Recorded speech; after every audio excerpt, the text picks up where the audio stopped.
앞서서 SK텔레콤의 태블릿 PC 계약서의 위조 정황에 대한 보도를 드린 바가 있습니다. 그 당시에 서명이 페이지마다 제각각이고 그리고 필수적으로 기재되어야 될 사안들이 기재가 되어 있지 않고 정식적인 계약서라고는 믿겨지지 않는 사안들이 여러 가지가 있었기 때문에 이거 제대로 된 계약서 맞느냐? 혹시 외부에 의해서 조작된, 위조된 계약서 아니냐? 그것이 재판 과정에서 제출됐던 거 아니냐라는 의혹들이 제기됐었는데요. 이번에 추가적으로 나온 내용에 따르면요.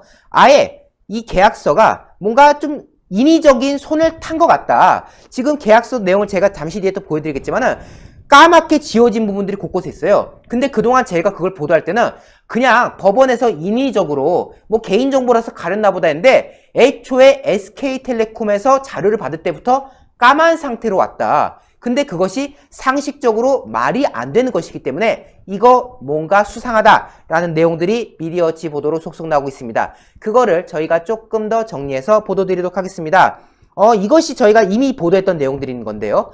태블릿 계약서가 위조 정황, 애초에 기재되어야 될 것이 기재되어 있지 않고 그리고 서명이 제각각인 것들, 어떤 거는 이렇게 하고 어떤 거는 뭐 요렇게 하고 그래서 페이지마다 어떻게 서명과 사인이 제각각일 수 있느냐? 그래서 관계자들도 말했죠. 이거는 있을 수 없는 일이고 설령 대피를 하더라도 당연히 하면 안 되는 거지만 설령 대피를 하더라도 원래 사인에 맞게 대피를 하게 되는 건데 왜 이건 이렇게 돼 있고 왜 저건 저렇게 돼 있고 왜 제각각인지 이해할 수 없다라는 내용들이 있었죠. 그리고 별표 표시된 사항은 필수로 기재될 항목이죠. 여러분들 은행이라든가 어디 가시면은 꼭 써야 될 부분은 체크가 돼 있지 않습니까? 그런데 이 필수 기재 항목 중에 하나인 연락받을 번호가 누락이 되었다. 그러면은 누락이 되어 있기 때문에 이건 가입하면 안 되는 거죠.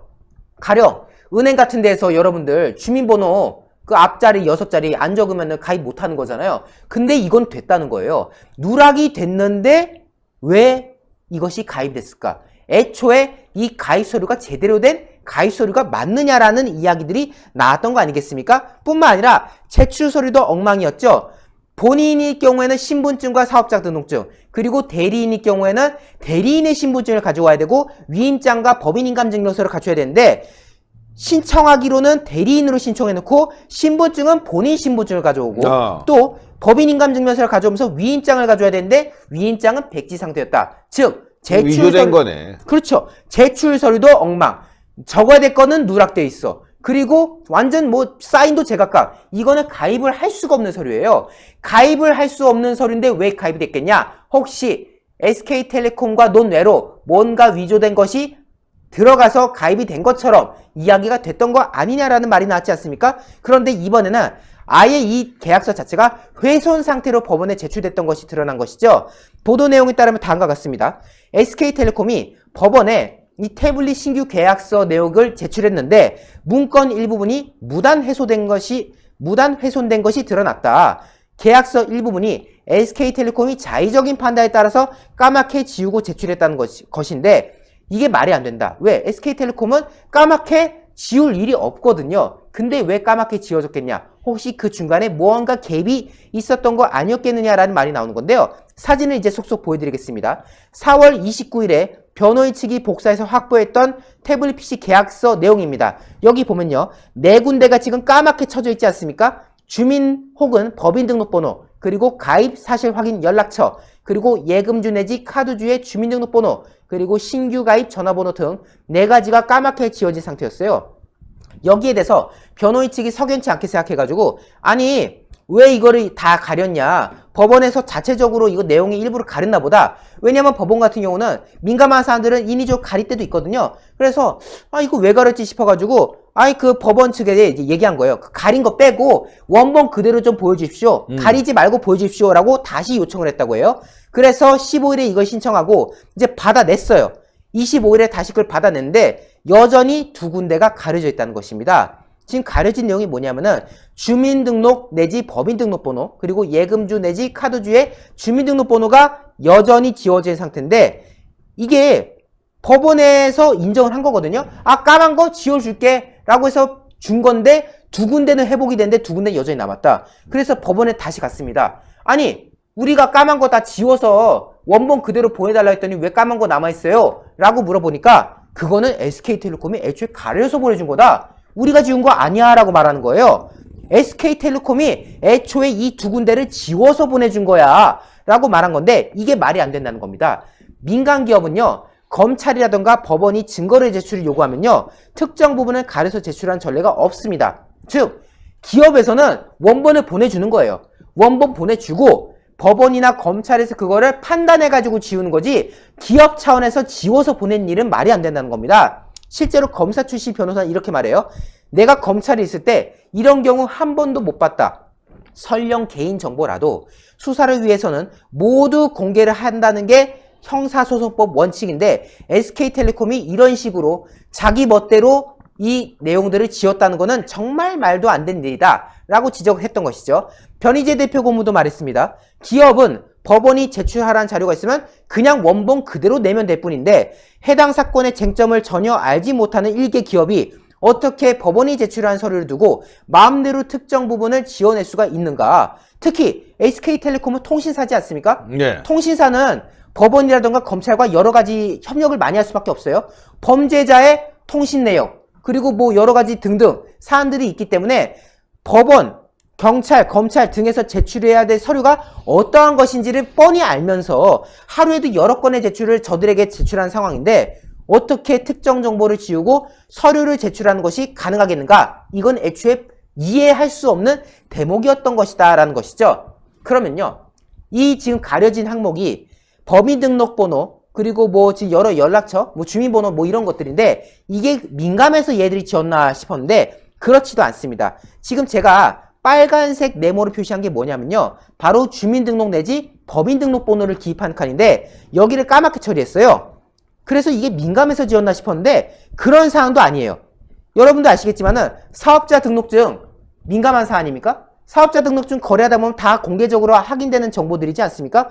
이런 정보의 내용마저도 지금 까맣게 지워져 있었다는 것이에요. 누구에게나 늘 공개되어 있는 정보인데 민감한 정보도 아님에도 불구하고 이게 지워졌다. 실제로 계약서, 이 태블릿 계약서에 첨부됐던 서류들에는요. 이미 그 항목에 기입해야 될 법인등록번호가 다 적혀 있었어요. 위조돼갖고 틀린 거 다른 게 들어간 거 아니야 혹시? 그래서 지금 말들이 나오는 겁니다. 네. 애초에 민감한 내용들도 아닌데 왜 찍찍 그어져서 내놓겠느냐. SK텔레콤에서 왜 그런 것들이 났겠느냐. 혹시 이것이 SK텔레콤의 의도가 아니라 중간에 어떤 개입이 있었던 거 아니냐 말이 나오거든요. 왜냐? SK텔레콤에서 그러니까 이게 지금 제가 하고 싶은 말이 뭐냐면은 이런 의혹을 제기하실 분도 있어요. 애초에 SK텔레콤이 몇몇 부분을 까맣게 한 채로 보관하지 않았겠느냐라고 주장하는 사람도 있는데 통신업계 관계자는 그거 말도 안 된다고 합니다. 말도 안 되는 거죠. 여러분들 어디 휴대폰 그 가맹점 이런 데 가가지고 계약서 쓸 때 계약서 이제 여러분들 다 쓰고 나서 저 사람들이 뭐 합니까? 복사해요. 스캔을 뜹니다. 일부 항목을 까맣게 지운 일이 애초에 없다는 거예요. 여러분들이 쓰시는 가입서는요. 바로 스캔을 해가지고 서버로 전달이 되는데 어떻게 까맣게 지워졌겠느냐. 손님 앞에서 이걸 까만 테이프로 붙이지 않고서는 이게 말이 안 되는 일이 벌어졌는데 그래서 이런 말이 나오는 거죠. 이거 SK텔레콤의 계약서가 맞을까? 혹시 어떤 외부에 의해 위조된 계약서가 전달된 것은 아닐까라는 말이 나오는데 여기서 말한 그 외부 미디어워치에서는 검찰 특검을 지목하고 있습니다. 실제로 특검은 지난 2017년에 김한수, 지금 태블릿 PC의 실소유주로 또 지목되고 있는 김한수를 불러서 조사를 했었는데 그 과정의 진술조서에 이 신규 계약서가 첨부가 되어 있습니다. 근데 그 당시에 특검 검찰에서 조사했던 그래서 나왔던 진술조서에도 주민번호와 예금주 번호가 검게 칠해졌다는 거예요. 즉 3년 반 전의 계약서와 이번에 SK텔레콤이 제출한 계약서가 똑같다라는 것인데요. 이게 왜 중요하냐면요. 미디어워치에서는 이렇게 지적합니다. SK텔레콤이 계약서를 인위적으로 지워서 제출한 것이 아니라 이거는 애초에 지워졌던 계약서를 SK텔레콤에 전달했고 그러니까 검찰로부터 받았다는 거죠. 검찰이라든가 특검이 인위적으로 만든 계약서를 SK텔레콤에게 줬고 이 SK텔레콤이 이걸 가지고 법원에게 그냥 건네줬을 가능성을 우리가 추정해봐야 된다라고 지금 보도를 하고 있는 것이거든요. 그러니까 SK텔레콤은 애초에 그런 계약서가 없었는데 검찰 내지 특검이 가짜 계약서를 만들어서 SK텔레콤에 건네줬다. 그래서 SK텔레콤에게 야 법원에 제출하면 이거 내라 라고 했고 이거를 SK텔레콤이 그대로 받아줘서 낸 것이 아니냐라고 지금 의혹을 미디어 워치가 보도했던 내용인데, 특히 여기에 대해서 합리적으로 제기할 만한 뭐냐면요. 검찰이 통상적으로 법원에 증거를 첨부할 때는요, 개인정보는 가려서 낸다는 거예요. 개인정보는 가려서 법원에 증거를 제출하기 마련인데, 실제로 SK텔레콤이 제출한 자료도 뭐냐? 개인정보를 가려서 낸 거 아닙니까? 민간기업은 애초에 가려서 낼 이유가 없어요. 근데 이게 검찰의 습성이라는 거죠. 검찰이 법원에 증거를 내던 습성이 그대로 나왔다. 검찰이 증거를 법원에 냈대 가려서 내는데 어떻게 이 태블릿 계약서에 또 놀랍게도 개인정보 가려서 냈겠느냐. 결국 검찰 내지 특검이 자기들이 만드는 거를 습관처럼 개인정보를 가려서 만들어 놓은 거를 SK텔레콤에게 넘겼고, 이거를 혹시 법원에다가 토스해 준 거 아니냐라고 지금 미디어워치가 의혹 보도한 거 아니겠습니까? 때문에 이렇게 말해요.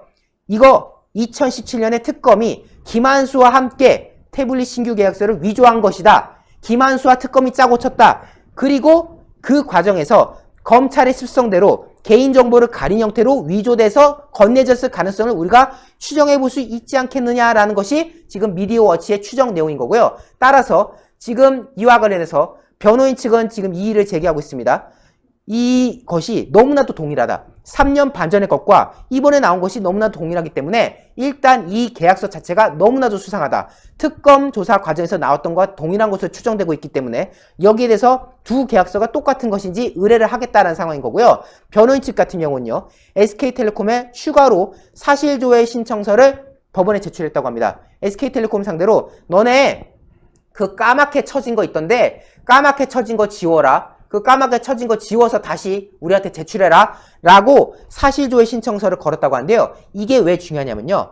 만약에 SK텔레콤이 이번에 그 까만 거를 지워서 보내주면은 상관없겠는데, SK텔레콤 측에서 애초에 우리 건 까맣게 되어 있었어요 라고 하면은, 그러니까 SK텔레콤 측에서 애초에 그게 원본이에요, 까맣게 쳐져 있었어요 라고 또 특검한테 받은 거지. 그렇죠. 그러면은 이거는 말이 이제 복잡해지는 거예요. SK텔레콤 서버에서는 원래 까맣게 쳐질 일이 없는 건데, 만약에 이 사실 조회 신청서가 인정이 돼서 SK텔레콤에게 새로 가져와라고 했을 때 우리 원래 이렇게 되어 있었어라고 하면요, 이거는 SK텔레콤 거에 아닌 겁니다. 즉 외부에서 위조된 것이라는 점이 더욱더 명확해지는 것이기 때문에 지금 나오는 이 사실조회 신청서의 결과, 이거를 우리가 명확하게 좀 더 살펴볼 필요가 있겠습니다. 예, 아주 중요한 사건입니다. 여러분들, 이게 진실이 밝혀지게 되면은 탄핵의 진실에도 점점 더 다가갈 수 있는 거 아니겠습니까? 신의 한 수의 구독, 좋아요, 알림 방법입니다. 먼저 핸드폰 화면에서 유튜브 어플에 들어가 주세요. 돋보기 마크를 누르시고 신의 한 수를 치고 들어가 주세요.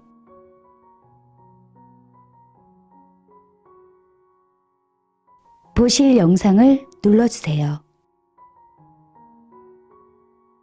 아래의 구독 버튼을 눌러주세요. 그럼 종 모양이 나옵니다. 그 종 모양을 눌러주시면 신의 한 수의 새로운 영상들이 알림이 울립니다. 그리고 엄지척 좋아요 버튼을 눌러주세요. 여러분의 구독, 좋아요 버튼은 신의 한 수에 큰 힘이 됩니다. 댓글로 여러분의 많은 의견도 듣고 있습니다. 응원의 댓글도 부탁드립니다.